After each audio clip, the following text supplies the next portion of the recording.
આમોદ શહેર ખાતે ધૂળેટી પૂર્વે હોળી દહનની ઉજવણી ભક્તિભાવ અને હર્ષોલ્લાસ સાથે કરવામાં આવી હતી।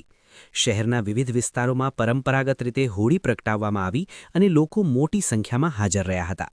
ખાસ કરીને હિંમતપુરા તેમજ સરીપાપોળ વિસ્તારમાં આવેલ ભાથુજી મહારાજ મંદિરના પતાગણમાં વર્ષોથી ચાલતી આવતી પરંપરા મુજબ હોળી દહન કરવામાં આવ્યું।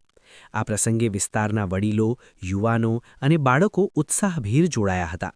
વૈદિક મંત્રોચ્ચાર સાથે હોળી પ્રગટાવી સમાજની સુખ શાંતિ અને સમૃદ્ધિ માટે પ્રાર્થનાઓ કરવામાં આવી। હોળી દહન બાદ લોકો એકબીજાને શુભેચ્છાઓ પાઠવી। નાના બાળકોમાં ખાસ ઉત્સાહ જોવા મળ્યો હતો। મહિલાઓએ પરંપરાગત ગીતો ગાઈ ઉજવણીને રંગીન બનાવી હતી। આ રીતે આમોદ શહેરમાં સૌહાર્દ અને એકતાનો સંદેશ આપતી હોળીની ઉજવણી શાંતિપૂર્ણ માહોલમાં પૂર્ણ થઈ હતી। श्री गणेशाय नमः। होलिका मात की जय। आमोदना वाटा पटेल विस्तारनी अंदर होળી ચકલા પાસે અમે હોલિકા દહનનું વર્ષોથી પૌરાણિક પ્રમાણે અમે આયોજન કરીએ છીએ, જેની અંદર આજે હોલિકા દહનનો પવિત્ર અવસર છે।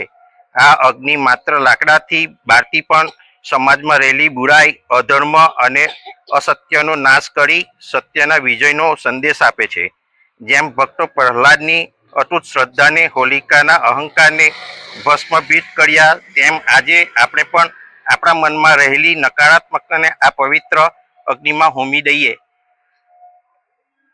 એ રીતનું અમે આયોજન કરીએ છીએ। આ વિસ્તારની અંદર ભાથુજી મહારાજની ડેરીની સામે વર્ષોની પરંપરા સાચવીને હોલિકા દહન થાય છે અને આ આજુબાજુના વિસ્તારવાળા આમાં ઉત્સાહથી ભાગ લે છે અને બધાને મજા પણ આવે છે આમાં ભાગ લેવામાં, એટલે બધા ઉત્સાહથી ભાગ લે છે।